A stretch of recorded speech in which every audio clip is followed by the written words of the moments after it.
अशोक खरात हा जो भोंदूबाबा आहे हा VSR कंपनीच्या विमानाशी याचा संबंध आहे. VK सिंग हा त्याचा भक्त असल्याचं आमच्या निदर्शनास येते आहे. 16 नोव्हेंबर ते 31 जानेवारीपर्यंतचे याचे कॉल डिटेल्स काढले पाहिजे.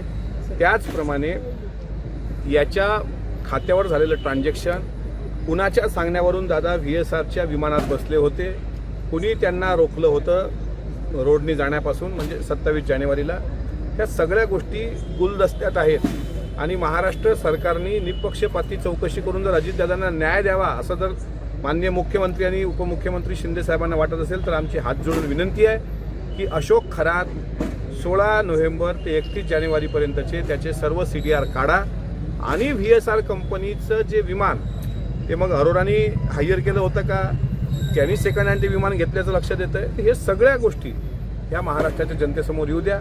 अन्यथा महाराष्ट्राच्या जनतेचा जर आगडोंब उसळला तर मला असं वाटते ईशान्येश्वर मंदिराच्या गाभाऱ्यापर्यंत ही आग पेटत जाणार. यात्रा निघते त्या यात्रेला मी जस्टिस फॉर दादा अशा आशयाची यात्रा महाराष्ट्रामध्ये काढण्याचा माझा मानस आहे. 14 मेला संभाजी महाराजांची जयंती असते त्या दिवसापासून. आता ती यात्रा कशा स्वरूपाची असेल ते स्वरूप आम्ही ठरवलेलं नाही, कारण आता सध्या बारामती विधानसभेची पोटनिवडणूक सुरू आहे. आम्ही पण आमच्या पद्धतीनं प्रचाराला जाणार आहोत. पण या संवाद यात्रेमधून काय साधणार बाबा तुम्ही? कमीत कमी ग्रामपंचायत, पंचायत समिती, नगर परिषदा, नगरपंचायती, जिल्हा परिषद, जिल्ह्याच्या स्तरावर आपले जे दादांचे प्रेमी लोक आहेत त्या गोरगरीब लोकांना घ्यायचं, जिथं रात्र होईल तिथं मुक्काम करायचं, ग्रामसभेचे ठराव घ्यायचे.